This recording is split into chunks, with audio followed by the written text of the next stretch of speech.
ప్రైస్తలాడండి. అందరికీ దేవుని నామమున వందనాలండి. ఈరోజు వాక్యమండి. యెహోవా మీ ముందర నడుచును. యెషయా గ్రంథము 52వ అధ్యాయము 12వ వచనమండి. యెహోవా మన ముందర నడుస్తూ ఉంటాడంటండి. ఆయన మన ముందర నడిచినప్పుడండి మనకి ఏ బాధలు ఉండవండి, ఏ భయము ఉండదు. ఆయనే మమ్మల్ని కాసి కాపాడే తండ్రి దేవుడండి.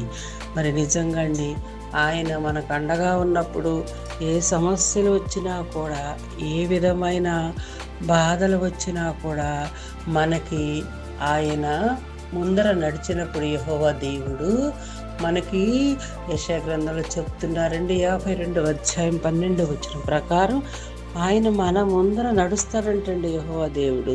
ఆయన నడిచినప్పుడు మనకెంతో కాపుదల ఉంటుందండి, మన కుటుంబాలకు ఎంతో కాపుదల ఉంటుందండి, మన బిడ్డలకు ఎంతో కాపుదల ఉంటుందండి.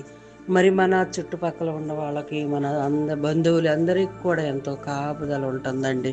మరి ఆ విధంగా ఆయన మన ముందర నడిచినప్పుడు మనకెంతో మేలు కలుగుతుందని వాక్యం చెప్తుందండి. ఆయన ముందుగా నడిచినప్పుడు, ఆయన వెనకాల మనం నడిచినప్పుడు మనకి ఎంతో దీవెనండి, మనకెంతో భద్రత అండి, మనకెంతో ఎక్కడ ఏ పని చేసినా కూడా మనకి అన్నీ కూడా సహాయం చేయటానికి దేవుడు ముందుంటాడని ఈ వాక్యం చెబుతుందండి. మరి ఈ వాక్యం ప్రకారం మనం ఈ ఉదయకాలమందు ప్రార్థన చేసుకుందామండి. ప్రేమమేడ, కృపామేడ, మీకు స్తుతులు, స్తోత్రాలు, వందనాలు పరిశుద్ధుడా, ఆరాధన నాయన తండ్రి, కుమార, పరిశుద్ధాత్మదేవ, త్రియేక దేవ, యేసుదేవా, మీకు వందనాలు ప్రభువా. అయ్యా, రాత్రంతయు విరెక్కల కింద మమ్మల్ని భద్రపరిచి కాసి దాసి కాపాడినందుకు మీకు స్తుతులు, స్తోత్రాలయ్యా.